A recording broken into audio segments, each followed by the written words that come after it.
Hi hello' friends, মোৰ mini ব্লগলৈ আপোনালোকক স্বাগতম। আজি জৱাহৰলাল নেহৰুৰ জন্মদিন উপলক্ষে মই দুই এষাৰ ক'বলৈ ওলাইছোঁ। যদি মোৰ কিবা ভুল হৈছে আপোনালোকে মোক মাফ কৰি দিব। আজি 14 নৱেম্বৰ, পণ্ডিত জৱাহৰলাল নেহৰুৰ জন্ম দিৱস উপলক্ষে এই দিনটো সমগ্ৰ দেশতে শিশু দিৱস হিচাপে পালন কৰা হয়।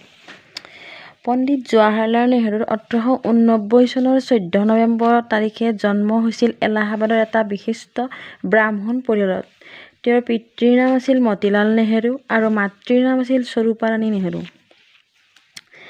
পণ্ডিত জৱাহৰলাল নেহৰু ভাৰতৰ প্ৰথম প্ৰধানমন্ত্ৰী আছিল আৰু লগতে এক মহান ৰাজনৈতিক নেতা আছিল।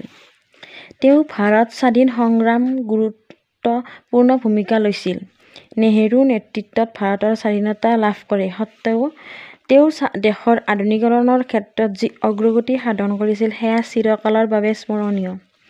1955 চনত তেওঁ দেশৰ সৰ্বোচ্চ সন্মান ভাৰত ৰত্ন বঁটাৰে সন্মানিত কৰে। জৱাহৰলাল নেহৰুৱে ছাত্ৰ-ছাত্ৰীসকলক যথেষ্ট মৰম কৰিছিল, যাৰ বাবে তেওঁক সকলোৱে নেহৰু খুৰা বুলি মাতিছিল। পণ্ডিত জৱাহৰলাল নেহৰুৱে সদায় শিশু আৰু যুৱ সমাজৰ বাবে কাম কৰিছিল।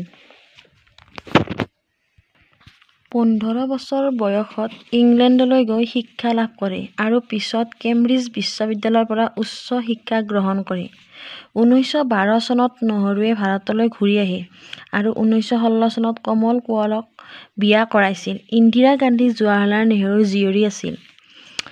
1919 চনত নেহৰুৱে ভাৰতীয় জাতীয় কংগ্ৰেছত যোগদান কৰি ভাৰতৰ স্বাধীনতা আন্দোলনত আগভাগ লৈছিল। এই মহান নেতা, লেখক তথা শিশুসকলৰ অতি মৰমৰ নেহৰু খুৰা 1964 চনৰ 27 মে'ত মৃত্যুবৰণ কৰে।